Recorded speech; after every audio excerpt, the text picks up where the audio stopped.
Maximalist minibus with Mary and Ryder and you. Get on the bus!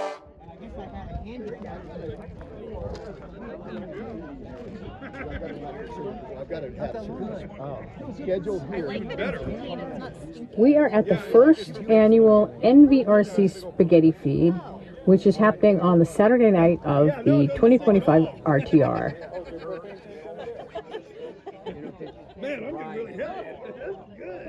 This is Graham.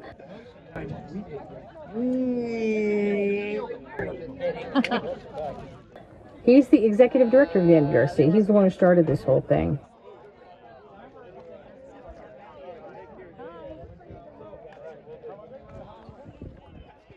The NVRC is the National Vehicle Residency Collective. And what is that? Well, I'll give you the pitch. The NVRC advocates for the rights of all people living in vehicles. And that includes everyone from somebody you might call, quote, unhoused or homeless on a city street to people in Class A's at RV parks, everybody in between, vanlifers, bus lifers, full-timers, snowbirds, even weekenders, anyone who lives for any amount of time in any kind of vehicle. That's who the NVRC is. Basically, if there are wheels on your home, you are welcome to become a member of the NVRC. We're throwing this party, making all this spaghetti just to, build community, let people know about the organization. And I say we because I'm the outreach director of the NVRC. We got kind of a late start on the cooking. So one of our new friends just jumped in and set up an extra outdoor kitchen. It hasn't even boiled yet. Wow.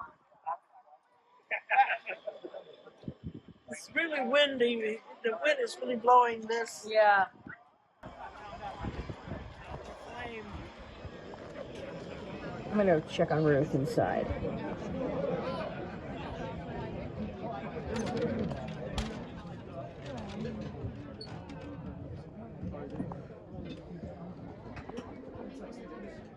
Here we are in Ruth's industrial kitchen. She's cooking away in here. See, we ran out of sauce, but now we've got donations galore for sauce. We're doing great. Now, if we could get the spaghetti that's out there to boil, we'd be all set.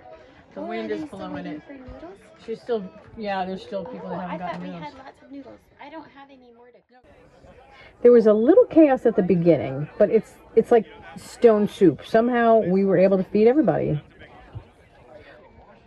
I think we thought we were going to get about 20 people, and we got over 50 people. So I think over 70 people. Okay, so I guess we're doing pretty good. This group must have a very good outreach director. Like I said, I'm the outreach director of the NVRC. It's a volunteer position, but I put in a lot of time because it's something that I really believe in. And the reason I believe in it so much is that for a long time, I have been pretty concerned about the ways that vehicle dwelling is being criminalized all over the country. There's lots of states, lots of counties, lots of cities that have laws that make it pretty much illegal to live in a vehicle almost anywhere besides like BLM land, and even that's being threatened in some places. For example, California, that's my current domicile state. And I'm not picking on California because it's bad in a lot of places, but I just happen to know the law in California a little better. And California state law says RVs are designed for leisure travel, camping, temporary living. They're not designed as permanent residences, which of course means that you can't live in an RV, not even on your own property, somebody else's private property, let alone anywhere in public. And of course, you know that we can extrapolate from RVs to vans, cars, buses, really any kind of vehicle. If you live in a car or a van, if you live in any vehicle, actually, there are places in this country where you can get arrested. I'm not getting arrested if an officer even sees a pillow in your back seat. Any indication that you're living in it, and you could be gone. Your car could be towed off, even if you're legally parked. So yeah, they say think globally, act locally. So right now the global scares the crap out of me. So this is me acting locally in my own community. Vehicle residents. We're setting up to spread the word at all the big nomad events that happen out here in the Quartzsite area in January and February. If you ask me The past few days, we've been at the RTR, the Rubber Trip Rendezvous, which is the oldest and maybe the biggest of those nomad events. Our booth is set up right next to the stage, so it's been kind of mellow during the speakers, and then we get a rush of people in between. Except Ryder, he gets business all the time. He's the assistant outreach director. The RTR, you probably know, is put on by HOWA, the Homes on Wheels Alliance, and we partner with them. But where they focus more on community building and, helping at the individual level, we're working more on the policy side, trying to have an impact on the laws that I was talking about, that I mentioned before. Well, I wonder what this line is for. Oh, wait, I bet I know. Yep. There's Bob Wells doing his thing, greeting his public. I wish I had some video of us doing our thing, but I was too busy doing it to shoot it. This little walkabout is the only break I'm going to be able to take. The RTR just ended, and I'm driving over to Scat and Wash, where we have been invited to a special ceremony. Burning Van is an old RTR tradition that dates back to the first RTR, I think. At the end of the event each year, a model of a van is burned. It's like a sacrifice to the nomad gods, I guess. The van sits out in the middle of the RTR while the event's going on, and people come up and sign their names all over it. It's made out of, I guess, balsa wood or something like that, something that burns easy. Some people put memorials to friends they've lost throughout the year on it or draw on it. Mostly it's just names, because people love to put their names on things. And they love to burn things.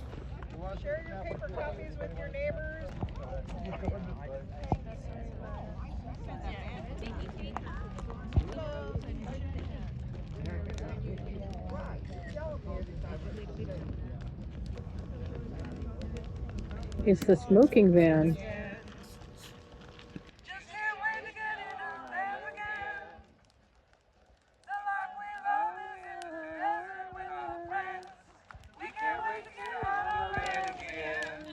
And of course, this is the traditional song of Burning Van, sung to the tune of On the Road Again. Going places we never go again. We can't wait to get in our vans again. Like a band of gypsies, we go down to Quartzsite. We'll see Bob again. We'll share our tales at campfires in the nighttime. Warm fire time. Well, our vans are small. We have no spaces left upon the wall. But there are homes and we're happy as can be. Our vans are how we're living, oh so free.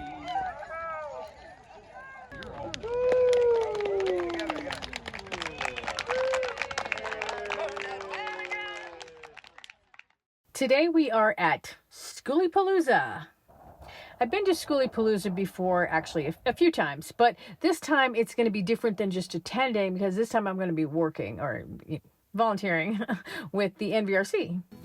It's very different here than it was at the RTR.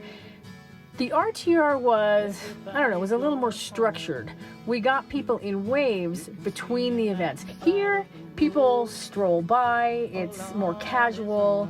There are no formal seminars or lectures or whatever at Skooliepalooza, so it's a totally different vibe. And things are a lot more, I guess you would say, interactive.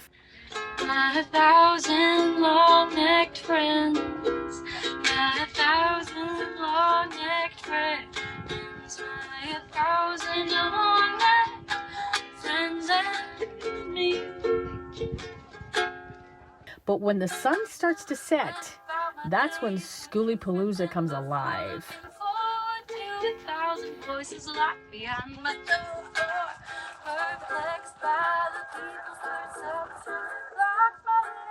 Lots of interesting conversation at the campfire. Yeah, the man, it was their job to go out hunting and bring home the food. And if you wanted to lay around and do nothing, the Papa said that, you get booted out of the teepee, you have to go find a new teepee to live in. Yeah, I imagine it didn't. Some teepees were owned by the women, not the men. Wash your hands. Then there are the parties. all the guys pretty much from our little camp group were very excited to go down to the parties. That's just not my scene, but I did walk down there just to check it out for a few minutes. And the music here was actually really awesome, but unfortunately I had to replace it because of YouTube copyright stuff. Over there is where it all really happens, where all those lights are, but I think I've had enough.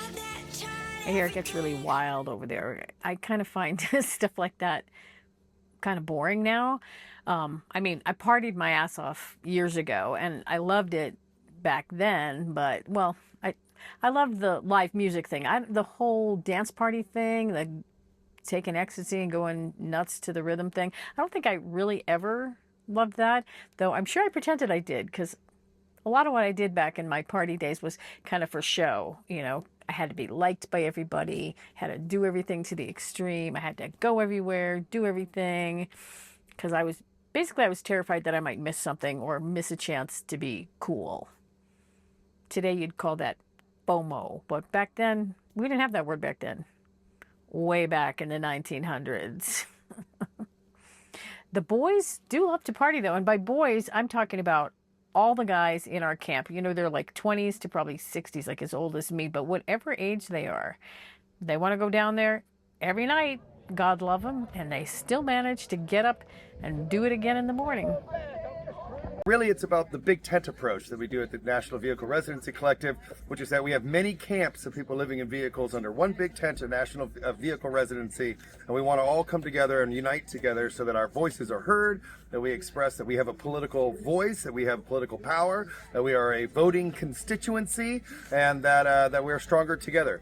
We practice a leave no trace ethic, so that we all know not to blow up the spot where we're at, so we're able to protect the spaces we have. But a lot of what we're doing now too is moving into model policies, so that we're helping communities learn about spaces that could be available for people living in vehicles, whether that's the county fairground that no one's using for 9 months out of the year, or the parking garage is next to every city hall across the country that no one's using at nighttime. We want to make sure that there's a variety of places for people living in vehicles so that we all have what we need to meet our best lives. But that's kind of the things we do, and we are a nonprofit. We have no fees, no dues, and we're just here for everybody. So hope to see you at the next meeting. Another day of spreading the word, followed by another sunset. Every time I see those guys up on the roof, I wish I had a roof deck on my bus. But if I did, I wouldn't be able to have all the solar I have on there.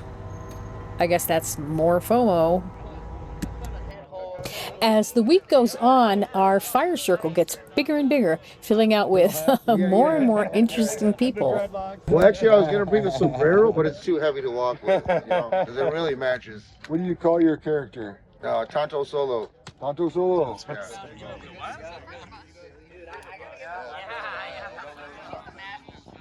Ryder and I are hanging in the bus because there's nothing to do out there. I went out this morning thinking I was going to have myself a great breakfast. You know, there's vendors here that have coffee and crepes and all kinds of cool things, but nobody was serving because everybody knew that this windstorm was coming. So they didn't put anything out. So I had to content myself with oatmeal in the bus. Graham took off for the day, and while he was gone, his tent got shredded and bent from the wind. We tried to gather it all up so it wouldn't blow away, but it's totally wrecked.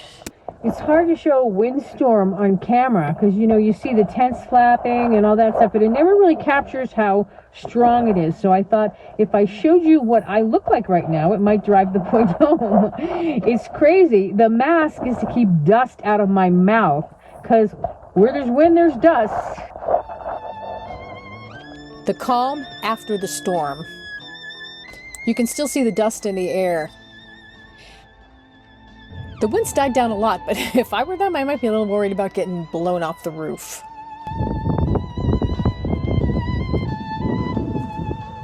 Tonight, I'm walking down to the other end, away from the party end.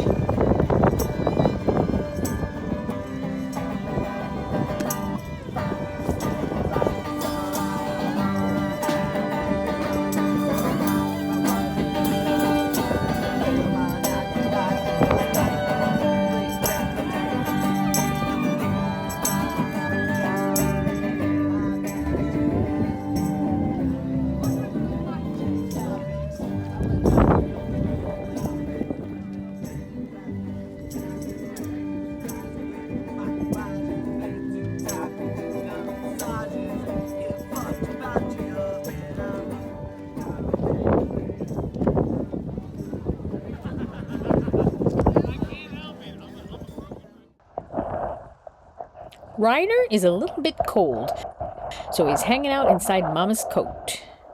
I've been out 2 weeks. My feet stink. Can I park with you guys? I don't plan on selling any. The sunset ritual and the party scene seem to be joining forces tonight.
Morning fire.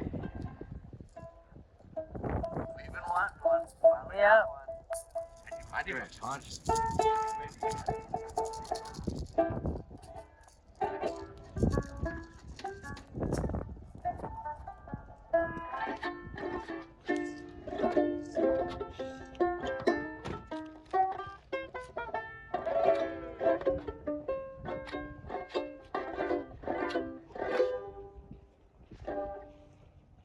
I'm reading. Spending all my money. Taking all my friends out for a mighty good time. Buying bootleg liquor, champagne and wine. But then I began to fall so low. I didn't have no friends, no place to go. And if I ever get my hands on that flower again, you know I'm gonna hold on until that eagle grins, because nobody knows you when you're down and out.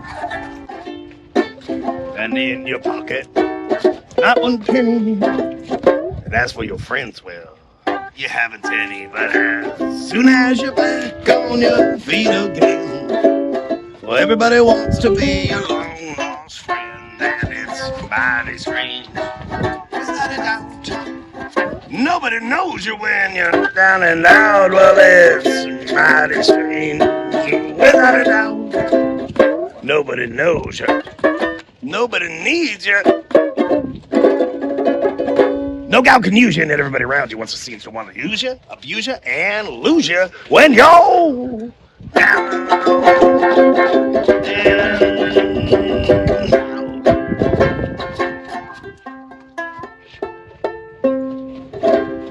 So, the RTR, Skooliepalooza, very different rituals, very different people, but they all fit in the tent. If you want to learn more about the NVRC, I'm going to put a link in the description, and if you like this video, say so. Smash the like button! Maybe subscribe too, if the spirit moves you. Yeah.